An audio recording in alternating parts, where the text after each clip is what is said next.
उत्सव मनाएंगे। बंधुओं, शास्त्रों में बड़ी महिमा है किशोरी जी के। पद्म पुराण में तो इतनी सुंदर व्याख्या है किशोरी जी के जन्मोत्सव की।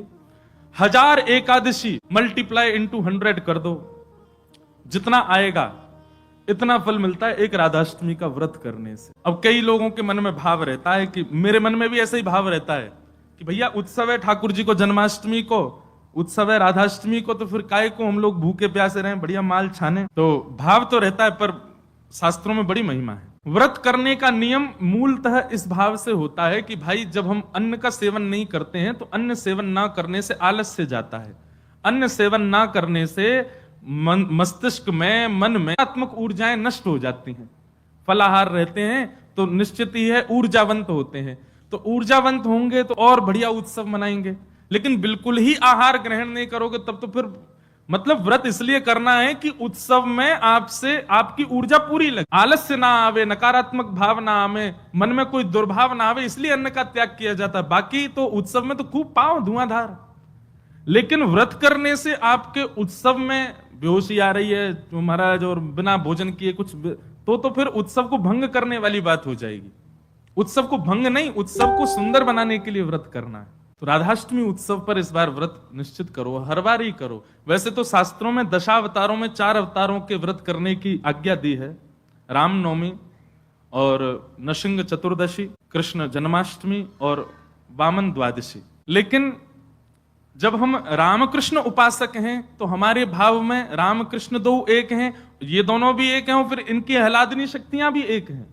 राधा कृष्ण स्वरूपाम वही कृष्ण राधा स्वरूपिणौ कलात्मानम निकुंजस्थम गुरु रूपम सदा भजे। तो जब किशोरी जी ब्रजमंडल में ठीक ठाकुर जी का ही स्वरूप हैं तो फिर उनके लिए भी ये व्रत की क्रिया करनी है। पद्म पुराण में ब्रह्मा जी ने इसका बहुत सुंदर वर्णन किया है कि भैया व्रत निश्चित करना चाहिए, इतना फल मिलता है, इतना फल मिलता है। लेकिन जब भी कोई फल बताता है ना कि महाराज जी ये करने से ये फल मिलता है, ये करने से ये फल, मन में एक ही बात आती है, अगर ये करने से ये फल मिलता है, अगर हम इसके बदले फल की कामना ना करके ठाकुर जी की कामना करें तो हमको व्रत इसलिए करना है हमको श्री जी मिले, हमको व्रत इसलिए करना हमको ठाकुर जी मिले। अक्षय तृतीया के दिन लोग दुनिया भर का दान करते हैं, चावलों का दान कर रहे हैं, अन्न का दान कर रहे हैं, स्वर्ण दान कर रहे हैं, चांदी दान कर रहे हैं, जे दान कर रहे हैं, वो दान कर रहे हैं। हमारे मन में भाव आता है कि भैया वादना नाम को दान करो, जो राह में मिल जाए वही से कहो जय श्री कृष्ण, जो राह में मिल जाए वही से कहो राधे राधे, नाम दान करते चलो। बोले क्यों?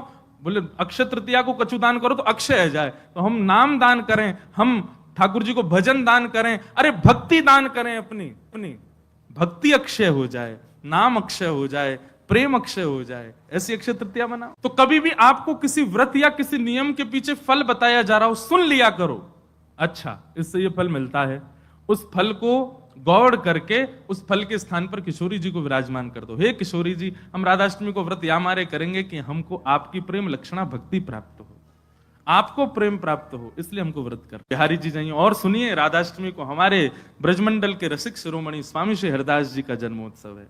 फिर तटिया स्थान जाकर के स्वामी जी महाराज को प्रणाम करके आना, वहां पर खूब निधिवन राज जाना, निधिवन में जाके स्वामी जी को प्रणाम करके आना। राधाष्टमी का उत्सव तो जन्माष्टमी से भी बड़ा होता है हमारे ब्रजमंडल। तो ऐसे राधाष्टमी का भाव। अब कई लोग पूछ रहे हैं कैसे क्रम होना चाहिए, तो देखो ठाकुर जी का जन्मोत्सव मनाया जाता है रात्रि 12 बजे, पर किशोरी जी जो हैं ये उदिया भाव से प्रकट हुई। मतलब सूर्य उदय, जैसे ही सूर्य की प्रथम किरण पड़ी है पृथ्वी पर, बस हल्के हल्के सूर्य उदय हुआ, तभी किशोरी जी का प्रादुर्भाव हुआ। तो एक प्रकार से नहीं सुन लो, ताली बाद में बजा ले।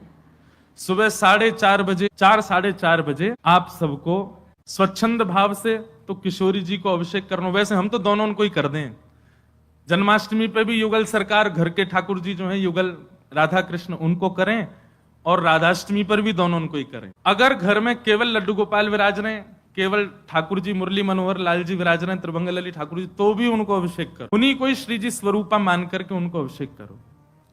वैसे तो नियम ऐसा है कि जन्माष्टमी और राधाष्टमी को रात्रि भर जागरण करो, रात भर उत्सव करो, रात भर नाचो गाओ आनंद करो, किशोरी जी को प्रादुर्भाव होगा। और किशोरी जी वास्तव में शयनावस्था में हो, कमल के पुष्प ले आओ और सुंदर सुंदर कमल के पुष्पन के बीच में किशोरी जी के श्री विग्रह को विराजमान रखो, वही में ही पढ़ाओ, क्योंकि ऐसा भाव शास्त्र में है कि कमल के मध्य से ही किशोरी जी प्रकट भई। तो कमल मध्य में किशोरी जी को विराजमान करो, घर पे ठाकुर जी हैं तो ठाकुर जी को विराजमान रखो, और प्रातः काल 4 बजे हेतु ही महाराज शंखनाद करो, बधाई गायन करो, सुंदर घंटे घड़ियाल नगाड़े आदि बजाओ, वाके बाद में दीप प्रज्वलन करके किशोरी जी को प्रादुर्भाव करो, फिर वाके बाद पंचामृत अभिषेक करो, पंचामृत अभिषेक करवे के बाद में सुंदर किशोरी जी को श्रृंगार करो, श्रृंगार करवे के बाद भोग धराओ, भोग धरा करके फिर किशोरी जी की आरती करो, आरती करने के पश्चात फिर खूब नाचो, इतने नाचो इतने हम तो अभी जयपुर में एक बात कह के आए, उत्सव तब तक मत मानो कि नाचते नाचते उत्सव करते करते डॉक्टर के पास नहीं जाना पड़ जाए। अगर आपको दवाई नहीं लेनी पड़ी तो समझो उत्सव मनाया ही नहीं आपने। शादी ब्याह होता है घर में तो लड़की का जो भाई होता है या लड़की के पिताजी, लड़की के मामा, लड़की पक्ष के, लड़का वाले तो ऊधम करें, लड़की वाले इनकी कमर कसे, उनके जेब में 2-4 दवाई पड़ी रहती है, सिर दर्द की, पेट दर्द की। क्यों, हमारी तो बड़ी 3 बहनें, तो उनको पता है एक दवाई रखी रहेगी, क्यों, सिर दर्द हो रहा है, सो नहीं पा रहे हैं। तो तभी ब्याह माना जाता है जब पिता और भाई ये बिल्कुल श्रमित हो जाएं, तब लगता है हाँ ब्याह हुआ। श्रमित ही नहीं हुए तो क्या बात का ब्याह। ऐसे ही उत्सव में महाराज एक आनंद की बात करें, ये नहीं जबरदस्ती की महाराज दवाई लेनी ही पड़ जाए। जब तक इतने श्रमित नहीं हो जाओ, इतने नहीं थक जाओ कि महाराज अब कुछ नहीं हो सकता हमसे, पस्त नहीं हो जाओ, तब तक नाचते ही रहो किशोरी जी के आगे, ठाकुर जी के आगे। खूब बढ़िया उत्सव करियो, खूब नाचियो, और फिर व्रत रखो पूरे दिन। किशोरी जी को खूब बढ़िया व्यंजन पवाओ, और पवा करके वो कोई को वितरण करो, कोई अपने काजे थोड़ा रख लो, दूसरे दिन जब नौमी लगे सुबह को पाओ प्रसाद रूप में, प्रवादन व्रत रखो। और भैया नहीं रुको जाए तो पालियो, चकाचक पाओ, बोले हमारी श्री जी को उत्सव है, हम तो पाएंगे तो पाओ, कोई दोष भी नहीं।